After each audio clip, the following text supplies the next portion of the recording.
Au milieu de l'agitation de la vie, vous êtes-vous déjà arrêté pour vous demander pourquoi parfois vous avez l'impression de marcher sur un chemin solitaire, même au milieu d'une foule?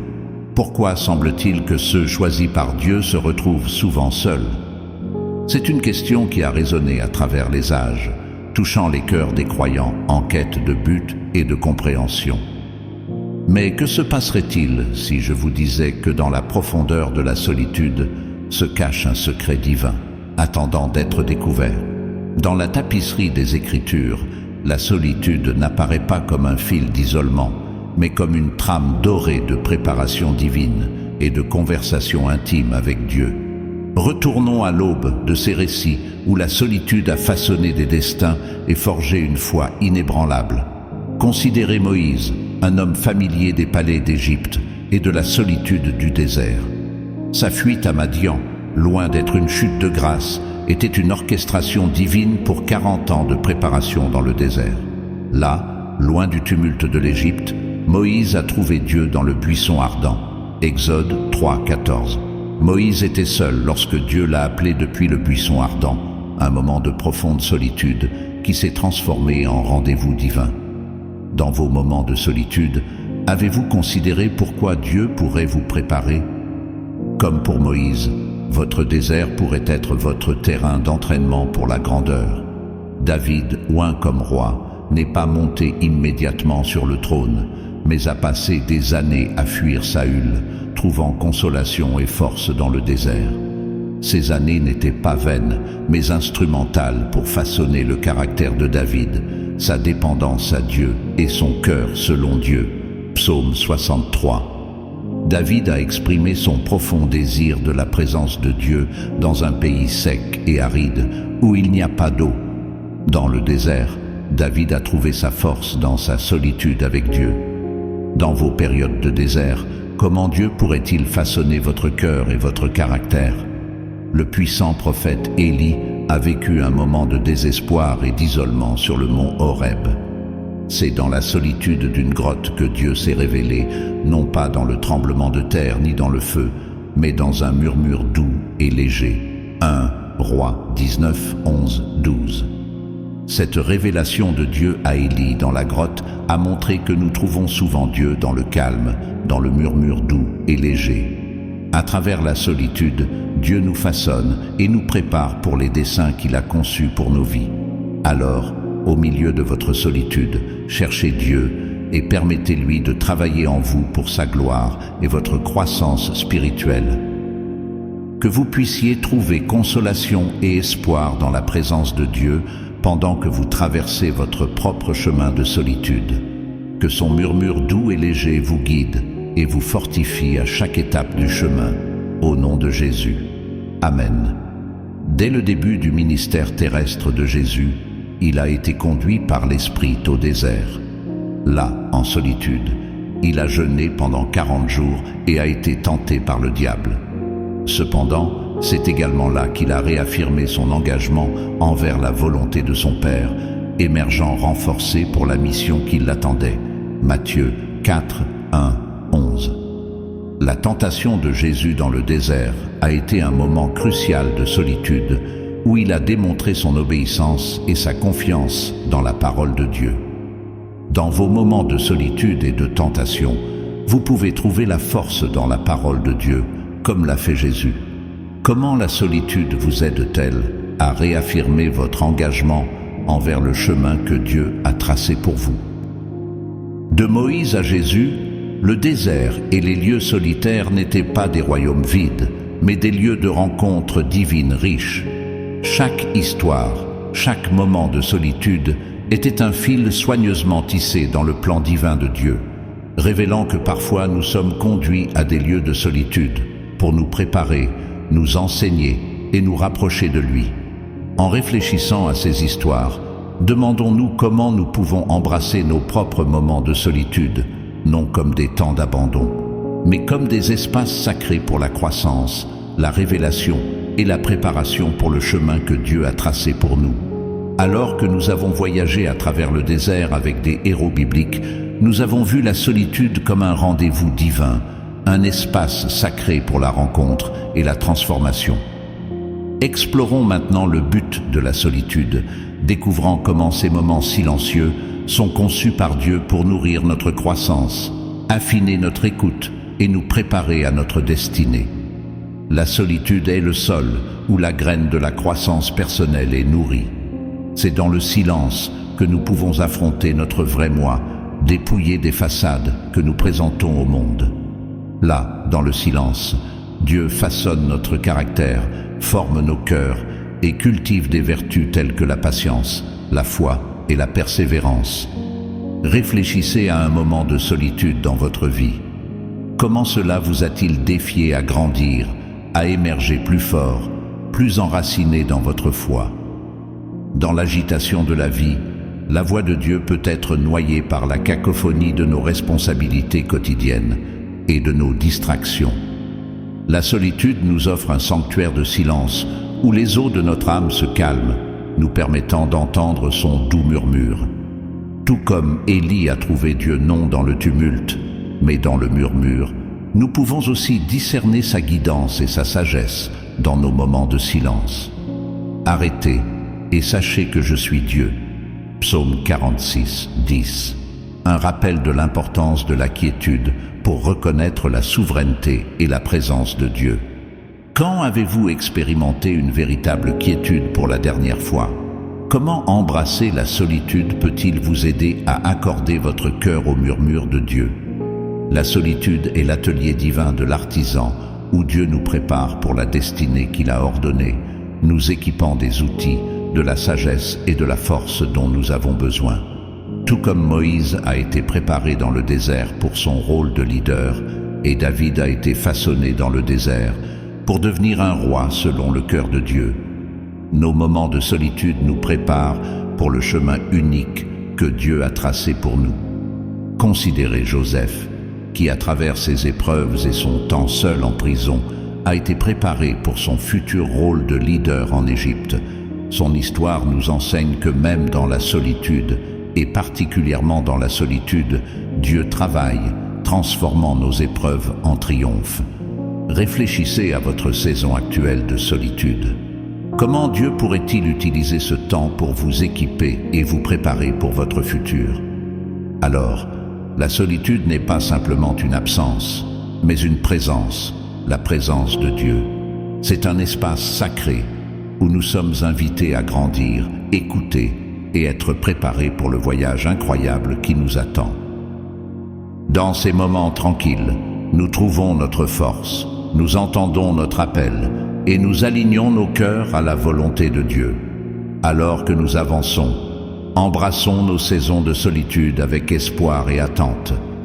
Voyons ces temps comme des opportunités pour approfondir notre relation avec Dieu, écouter sa voix plus clairement et être transformés en préparation pour la destinée qu'il a pour nous. Rappelez-vous que vous n'êtes jamais vraiment seul. Dans votre solitude, Dieu est avec vous, vous façonnant, vous parlant et vous préparant pour ce qui est à venir. Embrassez le silence, car en lui se trouve le pouvoir de transformer, de renouveler et de vous propulser vers votre destinée divine. Nous vous invitons à partager dans les commentaires comment la solitude a joué un rôle dans votre croissance spirituelle. Que vous a révélé Dieu dans ces moments tranquilles? Encourageons-nous mutuellement avec nos histoires de solitude et de transformation. La solitude, bien qu'elle soit riche en but et en potentiel, peut aussi présenter ses propres défis. Dans ces moments de solitude, les doutes s'insinuent, les peurs surgissent et les sentiments de solitude peuvent devenir accablants. Mais n'ayez pas peur, car au milieu de ces défis, il y a de l'espoir, il y a de la force et il y a une lumière qui nous guide. Un des défis les plus courants de la solitude est le sentiment de solitude, même lorsque nous sommes entourés d'autres personnes. Il est naturel de désirer la connexion et la compagnie, mais dans notre solitude, nous devons nous rappeler que nous ne sommes jamais vraiment seuls. Dieu est avec nous. Sa présence est une source constante de soutien et de compagnie. L'Éternel lui-même marchera devant toi. Il sera avec toi. Il ne te délaissera pas. Il ne t'abandonnera pas. Ne crains point et ne t'effraie point. Deutéronome 31, 8. Dans ces moments de solitude, comment pouvez-vous vous rappeler de la présence constante de Dieu avec vous?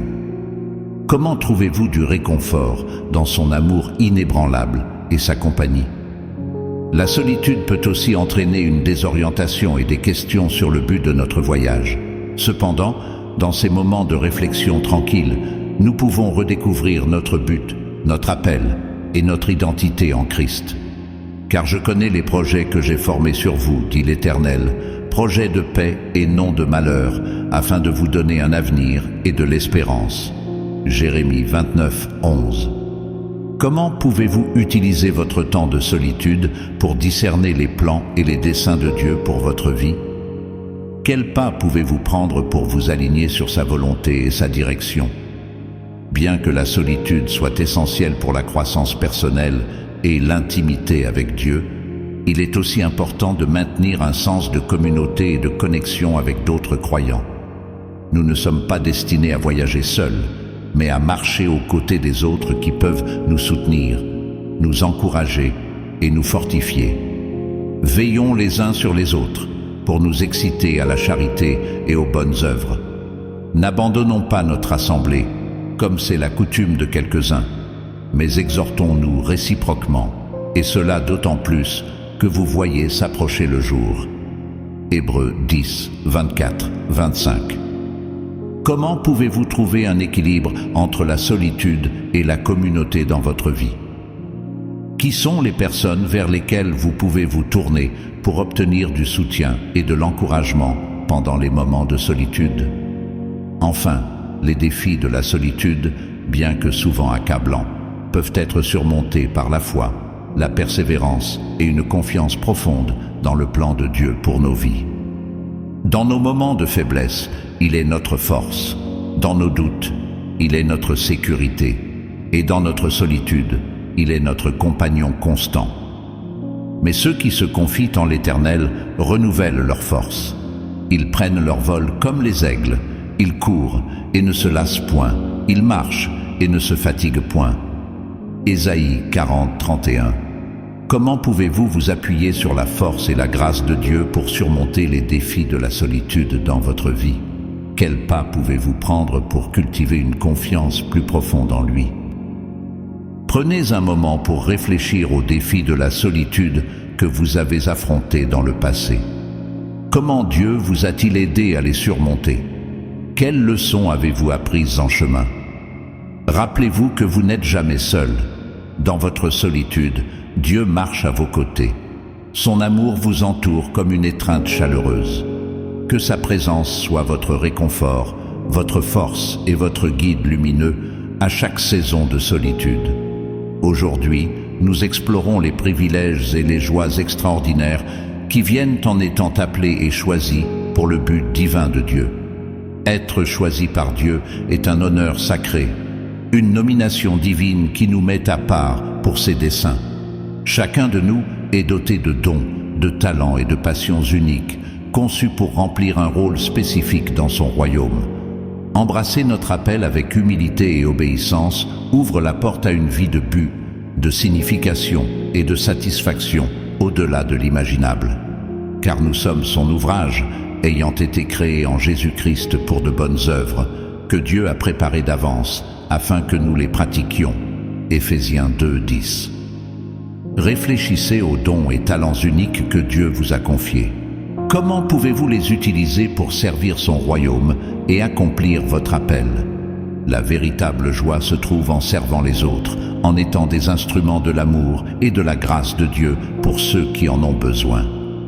Lorsque nous embrassons notre appel et faisons des pas de foi pour servir, nous ressentons un profond sentiment d'accomplissement et de but qui va au-delà de nos circonstances. C'est en nous donnant que nous nous trouvons véritablement, reflétant l'amour sacrificiel de notre Sauveur Jésus-Christ. Pensez à un moment où vous avez servi les autres de manière désintéressée. Comment cela a-t-il apporté de la joie et de la satisfaction dans votre vie? En tant qu'élus, nous ne sommes pas immunisés contre les épreuves et les tribulations.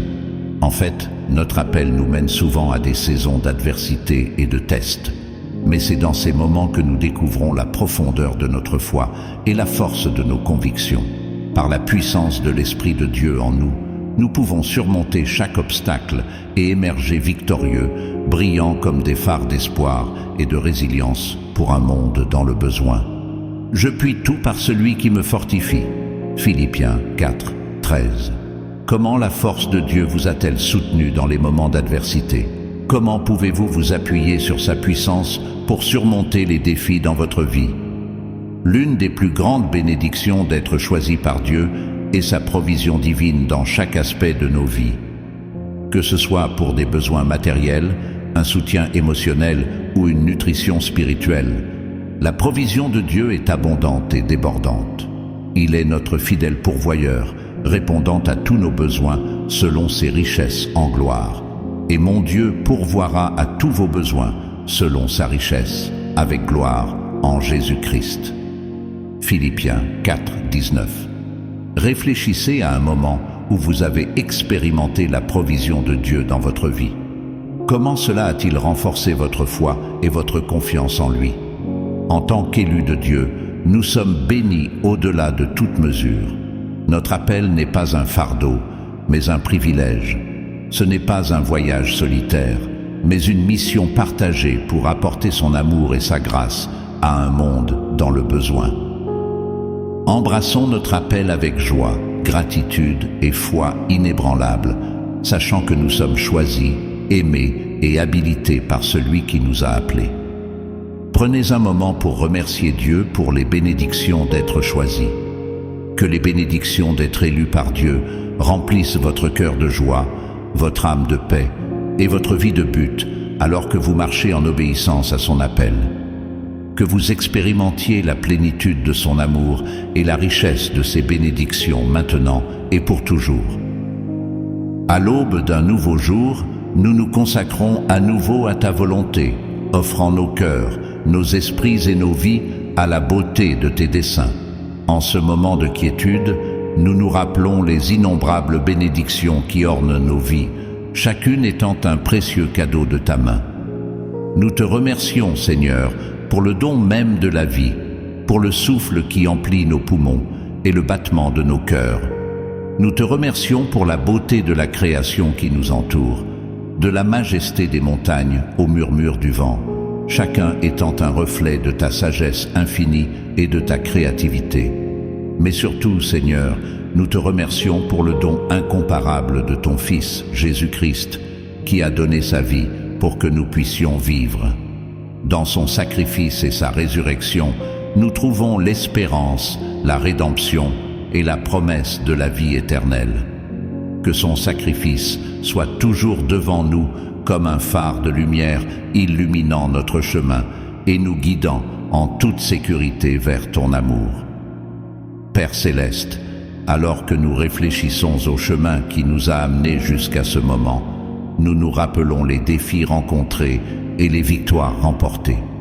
Nous te remercions, Seigneur, pour la force que tu nous as donnée pour surmonter chaque obstacle, pour le courage de persévérer face à l'adversité et pour la foi de croire qu'avec toi, toutes choses sont possibles. Cependant, nous reconnaissons nos faiblesses et nos manquements. Nous confessons nos insuffisances devant toi, sachant que dans notre faiblesse, ta force se perfectionne. Pardonne-nous, Seigneur, pour les moments où nous avons manqué de refléter ta gloire, pour les paroles prononcées précipitamment et les actes accomplis égoïstement. Purifie-nous et renouvelle un esprit droit en nous, afin que nous puissions marcher dans la plénitude de ta grâce et la puissance de ton esprit. En contemplant les jours à venir, nous sommes conscients des défis et des incertitudes qui nous attendent. Mais au milieu de tout cela, nous nous accrochons à la promesse de ta présence, une lumière dans l'obscurité, un phare d'espérance dans la tempête. Guide-nous, ô Seigneur, sur les chemins de la justice et enseigne-nous à faire confiance à ton amour inépuisable, sachant que tu es toujours avec nous jusqu'à la fin des temps. Nous élevons devant toi les besoins et les préoccupations de notre monde qui gémit sous le poids du péché et de la souffrance. Nous prions pour les malades et les affligés, pour qu'ils trouvent guérison et plénitude en ta présence. Nous prions pour les opprimés et les marginalisés, pour qu'ils expérimentent la liberté et la dignité qui leur reviennent en tant que tes enfants. Nous intercédons pour les perdus et les égarés, pour qu'ils trouvent le chemin de retour vers toi, source de vie et d'espérance. Seigneur, nous élevons devant toi nos frères et sœurs persécutés pour leur foi à travers le monde, affrontant la prison, la torture et même la mort pour l'Évangile. Fortifie-les, ô Dieu, de ta main puissante, et remplis-les d'une paix qui surpasse toute compréhension. Que leur témoignage soit une lumière brillante dans l'obscurité, une source d'espérance pour tous les opprimés et affligés. Nous prions pour nos dirigeants, tant dans le gouvernement que dans l'Église, pour qu'ils soient guidés par ta sagesse et remplis de ton esprit, alors qu'ils cherchent à servir ceux qui sont sous leur responsabilité. Donne-leur des cœurs compatissants, des esprits discernants et des mains dévouées pour qu'ils soient remplis de ton amour et entourés de ta protection, guérissant les relations brisées, soignant les cœurs blessés et restaurant ce qui a été perdu. Que nos foyers soient des lieux d'amour, de paix et de joie, où ta présence est ressentie et ton nom est honoré. Père céleste, nous élevons devant toi les nations du monde pour qu'elles connaissent la paix que toi seul peux donner, pour la fin de la violence et des conflits, pour la réconciliation et la guérison entre les ennemis et pour la justice et la miséricorde qui règnent suprême. Que ton règne vienne et que ta volonté soit faite sur la terre comme au ciel. Alors que nous concluons ce temps de prière, nous nous rappelons les paroles de ton Fils, Jésus-Christ, qui nous a appris à prier en disant « Notre Père qui es aux cieux, que ton nom soit sanctifié, que ton règne vienne, que ta volonté soit faite sur la terre comme au ciel. Donne-nous aujourd'hui notre pain quotidien. Pardonne-nous nos offenses, comme nous pardonnons aussi à ceux qui nous ont offensés. Et ne nous laisse pas succomber à la tentation, mais délivre-nous du mal. Car c'est à toi qu'appartiennent le règne, la puissance et la gloire, au siècle des siècles. Père céleste, alors que nous nous préparons à nous séparer et à suivre nos chemins respectifs, nous le faisons avec des cœurs remplis de gratitude et des bouches pleines de louanges. Que la grâce de notre Seigneur Jésus-Christ, l'amour de Dieu et la communion du Saint-Esprit soient avec nous tous, maintenant et pour toujours. Amen. Avant de partir, n'oubliez pas de cliquer sur le bouton j'aime, de vous abonner et d'activer la cloche. Que Dieu vous bénisse.